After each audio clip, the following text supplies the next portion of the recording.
नमस्कार दोस्तों, आज हम आपको सुनाने वाले हैं एक ऐसी रहस्यमयी कहानी जो शुरू हुई थी पूरे 500 साल पहले, जहां एक बहादुर राजकुमारी ने अंधकार की शक्तियों से टक्कर लेकर पूरे राज्य को बचाया। यह है चांद की राजकुमारी की अद्भुत गाथा। तो तैयार हो जाइए एक ऐसे सफर के लिए जहां होगा जादू, युद्ध और साहस का संगम।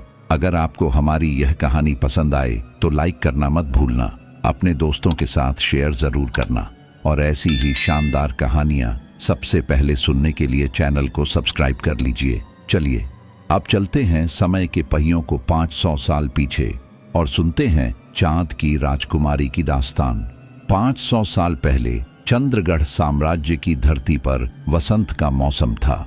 राजमहल के आंगन में हजारों दीपक जल रहे थे। चारों ओर सुगंधित फूलों की वर्षा हो रही थी।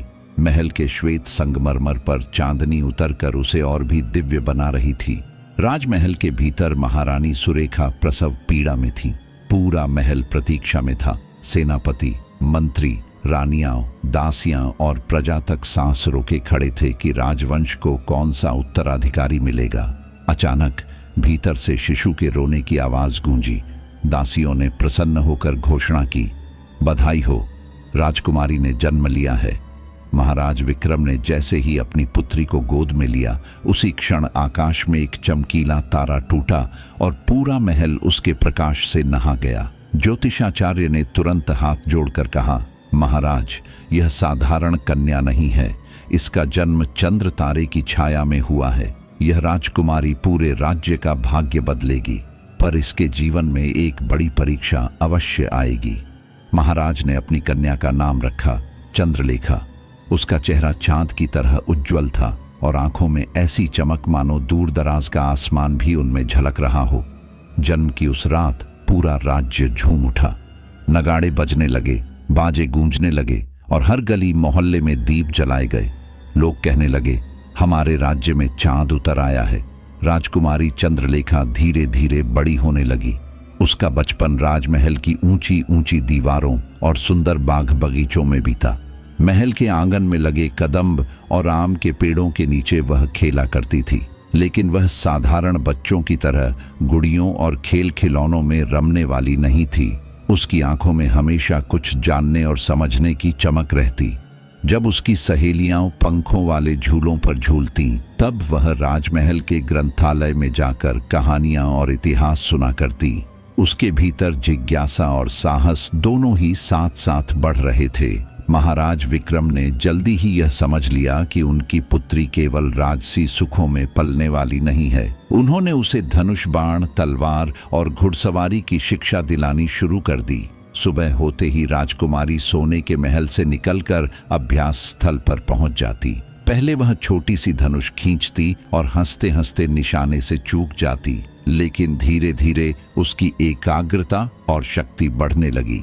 कुछ ही वर्षों में उसकी तीरंदाजी इतनी सटीक हो गई कि वह हवा में उड़ते हुए पत्ते पर भी तीर मार सकती थी। सैनिक जब उसका अभ्यास देखते तो आपस में कहते, हमारी राजकुमारी केवल रूपवती ही नहीं, रणभूमि की वीरांगना भी बनेगी। राजमहल की दीवारों से परे चंद्रलेखा को प्रजा के बीच रहना बहुत भाता था। अक्सर वह साधारण वेश में अपनी दासी मलिनी के साथ नगर की गलियों में निकल जाती। वह बच्चों के साथ खेलती, किसानों की बातें सुनती और औरतों से उनके दुख दर्द पूछती। जब किसी बूढ़ी स्त्री ने उससे कहा कि खेतों में पानी नहीं पहुंचता, तो उसने अपने पिता से आग्रह किया कि नगर के बाहर नए कुएं खुदवाए जाए।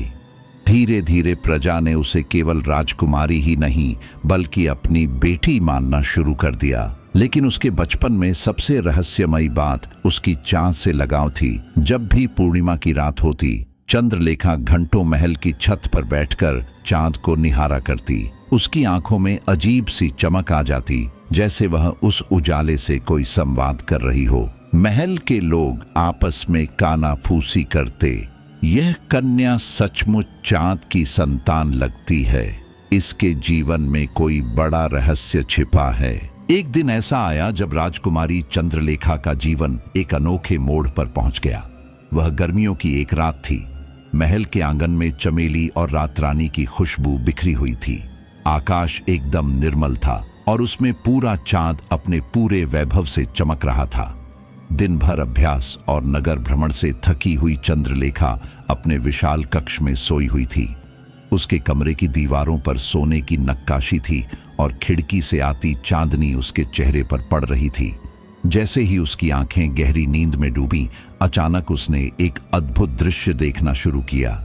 स्वप्न में वह खुद को एक निर्जन जंगल में पाई। चारों ओर घना अंधेरा था, पेड़ सूखे और भयावह लग रहे थे। केवल चांद की धुंधली रोशनी उस अंधेरे को हल्का कर रही थी। तभी उस जंगल के बीचों बीच एक वृद्ध साधु प्रकट हुआ। उसके चेहरे पर सफेद दाढ़ी थी, आंखों में असीम गहराई और कपड़ों से हल्की आभा निकल रही थी।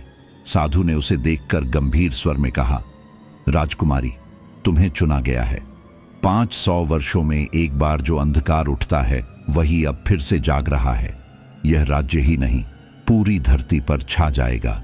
केवल तुम ही हो जो उस अंधकार को रोक सकती हो। चंद्रलेखा चौंक गई। उसने डरते हुए पूछा, मैं तो केवल एक राजकुमारी हूं। मैं कैसे इस अंधकार का सामना कर सकती हूं? साधु ने अपनी लकड़ी की छड़ी जमीन पर मारी। अचानक वहां एक तेज रोशनी फैली और उसकी आंखों के सामने एक चांदी सी चमकती तलवार दिखाई दी। साधु की आवाज गूंजी, इस तलवार का नाम है चांद की तलवार। इसे पाने वाला ही अंधकार को मिटा सकता है। याद रखो, यह तलवार केवल उसी के हाथों में आएगी जिसका हृदय निडर और निर्मल हो। जैसे ही चंद्रलेखा तलवार को छूने आगे बढ़ी, पूरा दृश्य धुंधला हो गया। हवा में काले बादल छा गए, बिजली गरजी और उसके सामने एक परछाई खड़ी हो गई, लंबा, डरावना और काले धुएं से ढका हुआ। वह परछाई हंसते हुए बोली, तुम चाहो भी तो मुझे रोक नहीं पाओगी राजकुमारी। जब समय आएगा मैं लौटूंगा और सब कुछ निगल जाऊंगा। उसकी आवाज इतनी भयावह थी कि चंद्रलेखा चीखते हुए नींद से जाग उठी। उसका पूरा शरीर पसीने से भीग चुका था, दिल तेजी से धड़क रहा था। खिड़की से अब भी चांदनी भीतर आ रही थी, लेकिन अब उसे वह चांद भी किसी गहरे रहस्य का संकेत लग रहा था। उसने मन ही मन ठान लिया, यह स्वप्न कोई साधारण सपना नहीं है, यह आने वाले समय की चेतावनी है। मुझे इसकी सच्चाई जाननी होगी। राजकुमारी चंद्रलेखा के स्वप्न की तरह ही दूर जंगलों के भीतर अंधकार सचमुच आकार लेने लगा था। चंद्रगढ़ साम्राज्य से सैकड़ों कोस दूर एक घना निर्जन वन था जिसे लोग भैरव वन कहते थे। वहां कोई जाना नहीं चाहता था, क्योंकि प्राचीन कथाओं में कहा गया था कि उस वन में दुष्ट आत्माएं और भूले बिसरे राक्षस रहते हैं। परंतु उसी वन के बीचों बीच एक पुराना खंडहर पड़ा था, एक काली हवेली जैसी जगह जहां सदियों पहले तंत्र मंत्र की साधना की जाती थी। और वहीं लौट आया था एक तांत्रिक, काल भैरव। काल भैरव का चेहरा अग्नि की तरह लाल और आंखें अंगारों की तरह चमक रही थीं। उसकी लंबी जटाएं कंधों तक बिखरी हुई थीं और शरीर पर काले वस्त्र लिपटे थे। वह दिन रात काली शक्तियों का आह्वान करता। उसकी साधना का तरीका भयानक था। कभी वह शव पर बैठकर मंत्र पढ़ता तो कभी आग के चारों ओर काले धुएं के साथ बलि चढ़ाता। धीरे धीरे जंगल की हवा बदलने लगी। पक्षी उस दिशा में उड़ना बंद कर चुके थे, जानवर गायब हो रहे थे और पेड़ सूखकर राख जैसे हो गए थे। हर रात उसकी हवेली से डरावनी गर्जना सुनाई देती। काले धुएं से बने प्राणी प्रकट होने लगे। कभी उनकी आकृति इंसान जैसी होती तो कभी भेड़िए जैसी, लेकिन उनकी आंखें हमेशा रक्त जैसी लाल होती। गांव के चरवाहे कहते, हमने जंगल से लाल रोशनी निकलते देखी और जैसे ही नजदीक गए पूरा झुंड ही गायब हो गया। काल भैरव के होठों पर एक भयावह मुस्कान फैलती। वह आसमान की ओर देखकर बुदबुदाता, 500 साल की मेरी तपस्या अब पूरी होने वाली है। अंधकार लौटेगा और यह राज्य मेरे चरणों में गिरेगा। कोई भी मुझे रोक नहीं पाएगा, चाहे वह राजकुमारी ही क्यों न हो। धीरे धीरे उसकी शक्ति इतनी बढ़ने लगी कि पास के गांवों में अकाल और बीमारी फैलने लगी। खेतों की हरियाली मुरझा गई, कुओं का पानी काला पड़ गया और रात को घरों के दरवाजे अपने आप खुलने बंद होने लगे। लोग भयभीत होकर महल की ओर भागे और महाराज को बताया कि कुछ अनहोनी होने वाली है। चंद्रलेखा ने जब ये सब सुना तो उसके स्वप्न की बातें याद आ गईं। उसे विश्वास हो गया कि वही छाया, वही अंधकार अब हकीकत बन रहा है। भैरव वन में उठती काली लपटों और रहस्यमयी घटनाओं की खबर धीरे धीरे चंद्रगढ़ के दरबार तक पहुंच गई। सुबह का समय था। महाराज विक्रम दरबार में बैठे थे। उनके सामने किसान, व्यापारी और सैनिक सिर झुकाए खड़े थे। एक बूढ़ा किसान कांपती आवाज में बोला, महाराज, हमारे खेत सूख गए हैं। रात को खेतों में काले धुएं की परछाइयां मंडराती हैं और सुबह तक फसल राख बन जाती है। एक व्यापारी ने घबराकर कहा, जहां से गुजरता हूं वहां रास्ते अपने आप बदल जाते हैं, जैसे कोई अदृश्य शक्ति हमें भ्रमित कर रही हो। और सबसे डरावनी बात यह है कि कई लोग जंगल में गए पर लौटकर कभी नहीं आए। सैनिकों ने भी स्वीकार किया कि सीमाओं पर कुछ अजीब घटनाएं हो रही हैं। एक कप्तान ने कहा, महाराज, हमने रात को अपनी चौकी से देखा, घने काले बादल जंगल से उठे और हवा के साथ पूरे आकाश पर छा गए। हमारे घोड़े बुरी तरह हिनहिनाने लगे। हमें लगा जैसे कोई अदृश्य प्राणी हमारे चारों ओर घूम रहा हो। जब हमने मशाल जलाई तो उसकी लौ नीली हो गई और कुछ ही देर में बुझ गई। ये सुनकर दरबार में सन्नाटा छा गया। मंत्रियों के चेहरे पर डर साफ झलक रहा था। महाराज विक्रम ने गंभीर स्वर में कहा, यदि यह सब सच है तो हमारे राज्य पर बड़ा संकट आने वाला है। उस रात राजमहल में कोई चैन से सो नहीं सका। चारों ओर चिंता का माहौल था, परंतु चंद्रलेखा अकेली ऐसी थी जिसके दिल में भय से ज्यादा दृढ़ निश्चय था। उसने अपने पिता से कहा, पिताश्री, यह कोई साधारण प्राकृतिक विपत्ति नहीं है, यह अंधकार का आगमन है। यदि हमने अभी तैयारी नहीं की तो पूरा साम्राज्य संकट में पड़ जाएगा। मुझे भी इस युद्ध की तैयारी करनी होगी। महाराज ने बेटी की आंखों में देखा।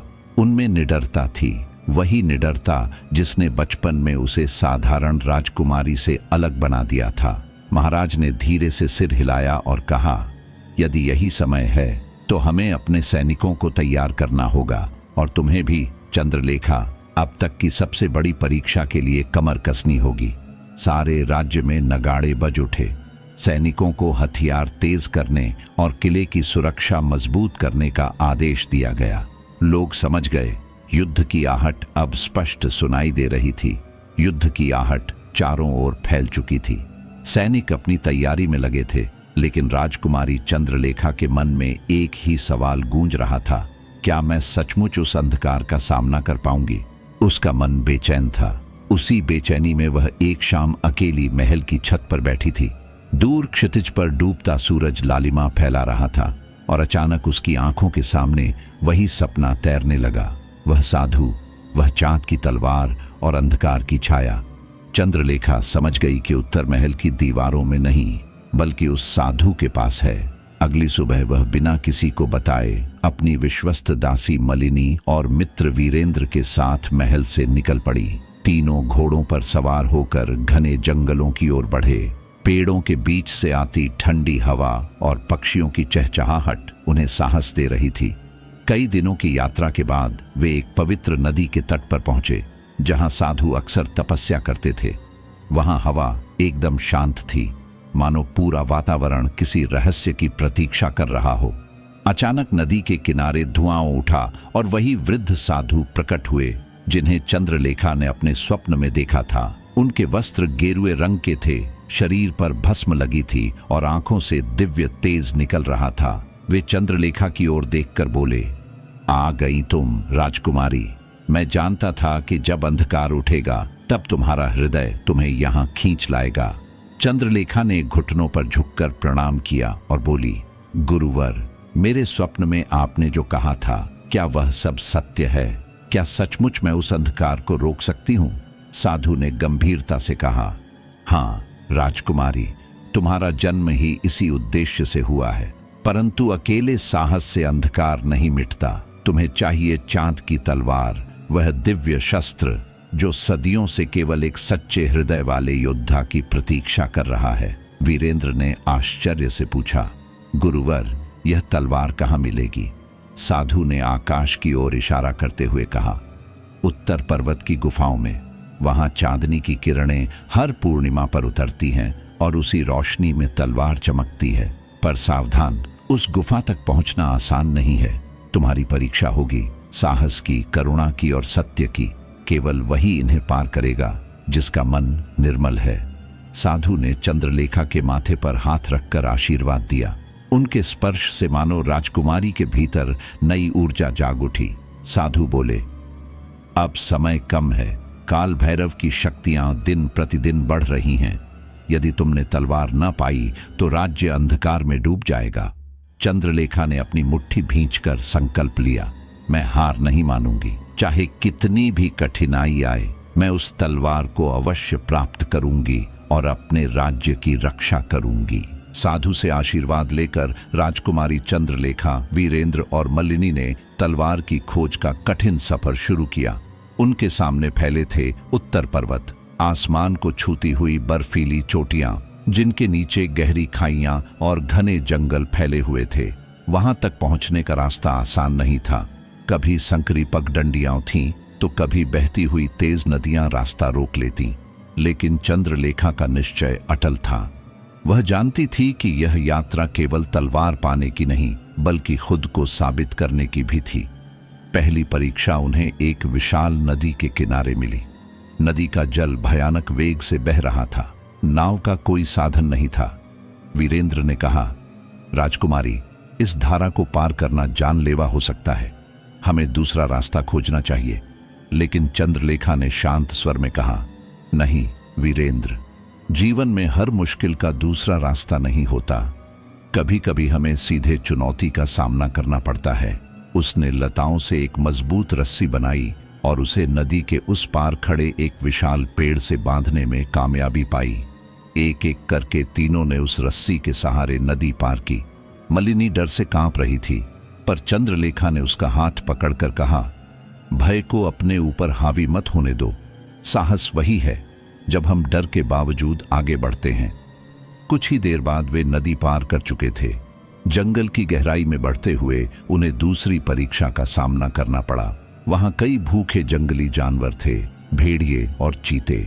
अंधेरे में उनकी आंखें लाल अंगारों की तरह चमक रही थीं।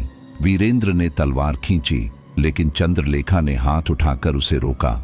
उसने चारों ओर मशालें जलाईं और धीमे स्वर में मंत्र पढ़ते हुए आग का घेरा बना दिया। जानवर धीरे धीरे पीछे हट गए और घने पेड़ों में खो गए। वीरेंद्र हैरान होकर बोला, राजकुमारी, आपने इन्हें मार क्यों नहीं दिया? यह तो हमारे दुश्मन थे।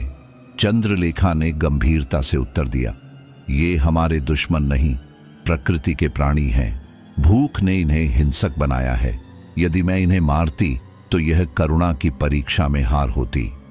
कई दिनों की यात्रा के बाद वे ऊंचे पर्वतों तक पहुंच गए। वहां बर्फ के बीच चलना मुश्किल था। ठंडी हवाएं उनकी हड्डियों तक चीर देती, लेकिन जैसे जैसे वे ऊपर चढ़ते गए, चंद्रलेखा के भीतर ऊर्जा और दृढ़ विश्वास और भी मजबूत होता गया। पर्वत की चोटी से नीचे देखा तो बादल पैरों के नीचे थे और सामने एक रहस्यमयी गुफा दिखाई दी। गुफा के प्रवेश द्वार पर चांदनी की हल्की चमक थी, मानो वही उन्हें भीतर बुला रही हो। चंद्रलेखा ने गहरी सांस ली और कहा, यही वह स्थान है जहां हमारी सबसे बड़ी परीक्षा शुरू होगी। तैयार रहो मित्रों, अब पीछे लौटने का कोई रास्ता नहीं। पर्वत की चोटी पर पहुंचते ही राजकुमारी चंद्रलेखा, वीरेंद्र और मल्लिनी ने अपनी आंखों से देखा। सामने एक विशाल गुफा थी। गुफा का प्रवेश द्वार पत्थरों से बना था और ऊपर खरोंचों में अजीब सी प्रतीकात्मक निशान अंकित थे। जैसे ही चंद्रलेखा ने कदम रखा, उसके पैरों के नीचे हल्की कंपन महसूस हुई। चांद की किरणें गुफा के भीतर प्रवेश कर रही थीं और अंदर एक चमकती हुई तलवार दिखाई दी। वह तलवार इतनी सुंदर थी कि मानो चांद की रोशनी खुद उसमें समाहित हो गई हो। उसका हाथ इसे छूते ही हल्का ताप महसूस हुआ और तलवार से चांदनी की हल्की किरणें बाहर फैलने लगीं। वीरेंद्र और मल्लिनी चकित रह गए। चंद्रलेखा ने सावधानी से तलवार उठाई और महसूस किया कि जैसे उसकी आत्मा और तलवार एक हो गई हो। लेकिन तभी गुफा के अंधकार से एक आवाज गूंजने लगी, भयानक और डरावनी। तुमने मेरे प्रतीक्षा को भंग कर दिया राजकुमारी। ये तलवार तुम्हारे हाथ में आने से पहले ही मेरी शक्ति का विरोध कर चुकी थी। अंधकार की परछाई धीरे धीरे गुफा में प्रकट हुई। यह वही काल भैरव की शक्ति थी जिसने तलवार के पास पहुंचने से पहले अपनी भयानक उपस्थिति दिखाई। उसके चारों ओर काले धुएं के प्राणी मंडराने लगे, परंतु चंद्रलेखा ने डरने के बजाय तलवार और मजबूत पकड़ ली। उसका हृदय शांत था, निडर और निर्मल। साधु ने जो कहा था वही अब सच्चा साबित हो रहा था। चंद्रलेखा ने तलवार को ऊपर उठाकर कहा, तुम चाहे कितनी भी शक्ति दिखाओ, ये तलवार केवल सच्चे हृदय वाली ही पा सकती है। मैं तुम्हारे अंधकार को यहां रोकने आई हूं। तभी तलवार से एक तेज प्रकाश निकला जो गुफा की हर दीवार और कोने में फैल गया। प्रकाश की चमक इतनी तेज थी कि अंधकार की परछाई डर के मारे पीछे हट गई। काल भैरव की गहरी गर्जना गुफा में गूंजती रही, लेकिन उसकी शक्ति तलवार की शुद्धता के सामने फीकी पड़ गई। राजकुमारी ने तलवार को मजबूती से अपने हाथों में पकड़ा और महसूस किया कि उसके भीतर अदृश्य शक्ति जाग रही है। वह जान गई कि यह तलवार केवल एक हथियार नहीं, बल्कि उसकी आस्था, साहस और करुणा की प्रतीक है। अब उसका उद्देश्य स्पष्ट था, काल भैरव और उसके अंधकार का सामना करना और चंद्रगढ़ साम्राज्य को बचाना। चंद्रलेखा ने गहरी सांस ली, अपने मित्रों की ओर देखा और कहा, हमारी असली परीक्षा अब शुरू होती है। इस तलवार के बिना मैं शायद हार जाती, लेकिन अब मैं पूरी तरह तैयार हूं। और इसी के साथ तीनों ने गुफा से बाहर कदम रखा, जहां पूरा पर्वत और जंगल उनके सामने चुनौतीपूर्ण प्रतीत हो रहा था। चंद्रलेखा जान चुकी थी कि अब समय आ गया है युद्ध का, और तलवार उसका सबसे शक्तिशाली हथियार थी। चांद की तलवार हाथ में लिए राजकुमारी चंद्रलेखा, वीरेंद्र और मलिनी लौट आए चंद्रगढ़ की सीमा पर, जहां काल भैरव की अंधकार सेना पहले ही जमा हो चुकी थी। अंधेरा इतना घना था कि सूरज की किरणें भी उसका सामना नहीं कर पा रही थीं। काले धुएं के प्राणी चारों ओर मंडरा रहे थे। उनके लाल लाल आंसू जैसी आंखें डर और शक्ति दोनों बिखेर रही थीं। चंद्रलेखा ने तलवार ऊपर उठाई। तलवार की चांदनी प्रकाशमान हुई और अंधकार की परछाइयां धीरे धीरे पीछे हटने लगी। उसके मन में एक अटूट विश्वास था, सच्चाई, साहस और करुणा की शक्ति हमेशा अंधकार को हराती है। उसने वीरेंद्र से कहा, वीरेंद्र, हमारे पास अब समय नहीं है। हमें सीधे काल भैरव का सामना करना होगा। तैयार हो जाओ। काल भैरव ने गर्जना करते हुए अपनी पूरी शक्ति सामने लाई। उसकी आवाज थी, तुमने मेरी प्रतीक्षा को चुनौती दी राजकुमारी, अब देखो मेरी असली शक्ति। तभी अंधकार के प्रचंड तूफान उठे। प्राणी उनकी ओर भागे, पेड़ झुकने लगे और हवाएं चक्रवात की तरह घूमने लगी। लेकिन चंद्रलेखा ने तलवार को और मजबूती से पकड़ा। तलवार की चमक से उसकी शक्ति में और वृद्धि हुई। उसने तलवार से एक तेज वार किया। वह वार सीधे काल भैरव के सबसे बड़े मंत्र की ओर गया। जैसे ही तलवार और मंत्र का टकराव हुआ, एक तेज रोशनी फैली, इतनी कि अंधकार कुछ क्षणों के लिए पूरी तरह गायब हो गया। काल भैरव की गर्जना चीख में बदल गई और उसके प्राणी धुएं में विलीन हो गए। लेकिन लड़ाई अभी खत्म नहीं हुई थी। काल भैरव ने अंतिम शक्ति झोंकी। सारा आकाश काले बादलों और बिजली से भर गया। चंद्रलेखा ने मन की शांति और विश्वास से तलवार को एक बार और ऊपर उठाया। तलवार से निकली किरणें सीधे काल भैरव के केंद्र पर पड़ी। उसकी शक्ति, भयानक मंत्र और अंधकार सब उसी क्षण बिखर गए। काल भैरव चीखते हुए धुएं में बदल गया और कभी लौटकर नहीं आया। युद्ध समाप्त हुआ। राजकुमारी चंद्रलेखा ने तलवार जमीन पर रखा और चारों ओर देखा। सभी सैनिक और प्रजा सुरक्षित थे। नदियां साफ और बह रही थीं, पेड़ हरे भरे हो गए थे और पक्षियों की चहचहाहट फिर से गूंजने लगी। वीरेंद्र ने हंसते हुए कहा, राजकुमारी, तुम्हारी बहादुरी ने इस राज्य को बचा लिया। तुम सचमुच चांद की शक्ति से भी बड़ी हो। चंद्रलेखा ने मुस्कुराते हुए तलवार उठाई और आकाश की ओर देखा। उसने मन ही मन कहा, युद्ध तो समाप्त हुआ, लेकिन जिम्मेदारी कभी खत्म नहीं होती। मैं हमेशा इस राज्य और प्रजा की रक्षा करूंगी। यह तलवार केवल शस्त्र नहीं, बल्कि मेरी निष्ठा और साहस की प्रतीक है। चंद्रगढ़ साम्राज्य में हर जगह खुशियों की लहर दौड़ गई। लोग राजकुमारी की वीरता की गाथाएं सुनाने लगे और उसकी कथा आने वाली पीढ़ियों के लिए प्रेरणा बन गई। युद्ध के बाद चंद्रगढ़ में पहली बार शांति की हवा बह रही थी। सूरज की किरणें धीरे धीरे महल के ऊंचे टॉवर और हरियाली भरे खेतों पर पड़ रही थीं। पक्षी फिर से गीत गा रहे थे, नदियां अपने स्वच्छ जल के साथ बह रही थीं और लोग अपने घरों में लौट आए थे। पूरा राज्य एक नई ऊर्जा और उम्मीद से भरा हुआ था।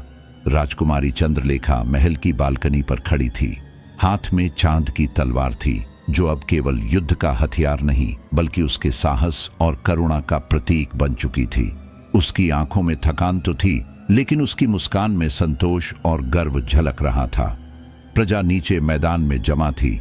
जब उन्होंने उसे देखा तो सारे लोग तालियों और जयघोष से झूम उठे। हर चेहरा उत्साह और श्रद्धा से चमक रहा था। वीरेंद्र और मलिनी उसके पास खड़े थे। वीरेंद्र ने कहा, चंद्रलेखा, तुम्हारे साहस ने न केवल इस राज्य को बचाया बल्कि हर दिल में उम्मीद की लौ भी जगा दी। चंद्रलेखा ने तलवार को हल्का उठाकर जवाब दिया, यह तलवार केवल हथियार नहीं है, यह हमारी निष्ठा, साहस और सत्य की शक्ति का प्रतीक है। याद रखो, जब भी अंधकार फैलेगा उसे हराने की शक्ति हमारे भीतर है। कोई भी शक्ति, चाहे कितनी भी भयंकर क्यों न हो, सही हृदय के सामने टिक नहीं सकती। उस दिन से चंद्रगढ़ में हर वर्ष चांद की तलवार उत्सव मनाया जाने लगा। लोग राजकुमारी चंद्रलेखा की वीरता और न्यायप्रियता की कहानियां सुनाते, बच्चे उसकी तरह बहादुर बनने की कोशिश करते और महिलाएं अपने जीवन में करुणा और साहस को अपनाती। चंद्रलेखा ने महल में रहते हुए न केवल साम्राज्य की रक्षा की बल्कि हर नागरिक के जीवन में आशा और विश्वास का दीप जलाया। उसकी कथा पीढ़ियों तक लोगों के दिलों में जीवित रही। एक ऐसी कथा जो बताती है कि सच्चाई, साहस और करुणा की शक्ति किसी भी अंधकार को हराने में सक्षम है। और इस तरह चंद्रगढ़ में नई सुबह आई, चांद की रोशनी के साथ, जो हर दिल में उजाले और उम्मीद का प्रतीक बन गई। तो दोस्तों, यह थी कहानी चांद की राजकुमारी की। एक ऐसी बहादुर राजकुमारी की जिसने अपने साहस, करुणा और सत्य की शक्ति से अंधकार को हराया और पूरे राज्य का भाग्य बदल दिया। इस कहानी ने हमें यह सिखाया कि चाहे कितनी भी कठिनाई क्यों न आए, अगर हृदय निर्मल और निडर हो तो हर अंधकार की शक्ति पीछे हट जाती है। यही है असली वीरता और नेतृत्व की पहचान। अगर आपको यह कहानी रोमांचक लगी तो वीडियो को लाइक जरूर करें, अपने दोस्तों के साथ शेयर करें और ऐसी ही अद्भुत और प्रेरक कहानियां सुनने के लिए हमारे चैनल को सब्सक्राइब करना बिल्कुल न भूलें। याद रखिए, हर अंधकार के बाद एक नई सुबह आती है और हर दिल में रोशनी पैदा करने की शक्ति होती है। तो फिर मिलते हैं अगली कहानी में, एक नई गाथा, एक नया साहस और एक नया रोमांच लेकर।